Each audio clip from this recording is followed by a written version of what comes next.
Good afternoon. So I'm going to do a quick review of the book What Everybody Is Saying by Joe Navarro. I just finished it the other day, and I don't have the physical copy on me right now because I'm letting someone borrow it.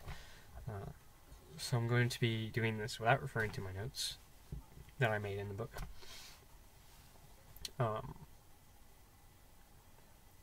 It should go without saying that it's definitely a book worth investing in. Everyone else in the community speaks very highly of this book, so that in itself should be enough to convince you to go out and buy it if you're interested in nonverbal communication and body language anyway. But some pros and cons of the book that I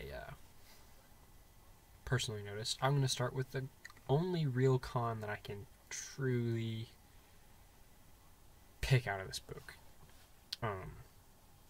I'm honestly picking on it if I go with this because it's a completely fair and understandable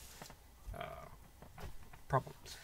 Is that the images, the illustrations in the book, they're staged, obviously, and because of that, it's very exaggerated, but they serve the purpose of letting you get the idea of what you're going to be looking for. That being the only con out of the way, I'm going to highlight some of the major strengths that this book has.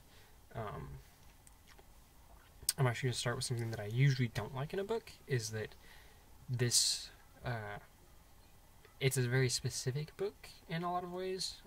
It shows you very specifically what you're supposed to be looking for, and I don't usually like that because in a lot of other books, that's showing you,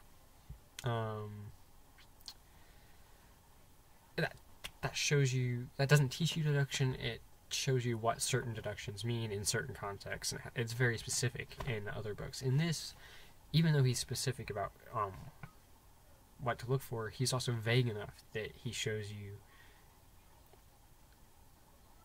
he's vague enough that it works in this instance, that it's not necessarily giving you all the answers, it's showing you the basics, and then it even gives you little short stories every now and then that show you how you might apply it in a real world scenario without actually making, giving you specific scenarios that you have to use it in, or that those would be in the only situations you can use it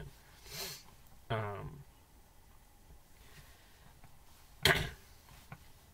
Another thing that I appreciated about the book was that it did a good job of not asking you to believe it, but giving you the evidence to support what it was saying. A lot of books will say that if someone's folding their arms, it means this. But in this book, it gives you the psychology and the reasoning behind why certain body language cues or nonverbals mean something, so that you're not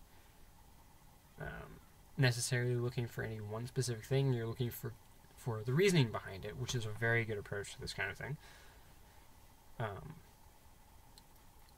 It forces you to see things on a deeper level, and it all makes sense because of that. It's not asking you to believe what the book says. It's showing you for yourself so that you can apply it, and that is brilliant. I specifically enjoy the last little section in there. It's about spotting deception, and how there is no one universal cue that if someone does this, they are definitely lying. There's not a universal tell that says I'm lying. You have to take everything in context, and that's a really good way to approach it. Now, body language is not particularly my strong suit. I'm good at reading people, obviously, but not necessarily specifically the body language aspect and the nonverbal aspect. That's not necessarily my strong suit. I have skill in it, obviously, but I've got skill in the psychology and the body language and the nonverbal, but it's not necessarily my strong suit, so that's why I invested in this book, and I was thoroughly impressed. Another good thing about the book is that it's broken up a lot so that you're not having to do a lot of reading all at once. if you need to take breaks in the reading, if you need to process or meditate on the reading or whatever, there are plenty of breaks that allow you to do that. The chapters are decent length. There's only 9 chapters in a 240-page book, I think. So fairly lengthy chapters, but they're broken up into like sections, and each section is maybe, at the most, I think one of the sections was 4 pages long. Otherwise, the average page or 2 throughout most of the book. So it's easy to just pick up, read a little bit, and then put away. So I particularly like those because that allows me to kind of wrap your head around. It allows you to wrap your head around what you're reading before you move on to the next subject. You have time to process and you kind of reason on it yourself. So all of those things are great. Great aspects of the book, and I definitely suggest investing in this book if you are interested in the nonverbals and body language aspect of what we do. That being said, that is all I have time for at the moment. I do want to apologize for my lack of posting videos at the moment. I had some internet trouble recently and kept me from posting anything, so kind of slowed me down a bit. But that being said, thank you for watching and have a good day.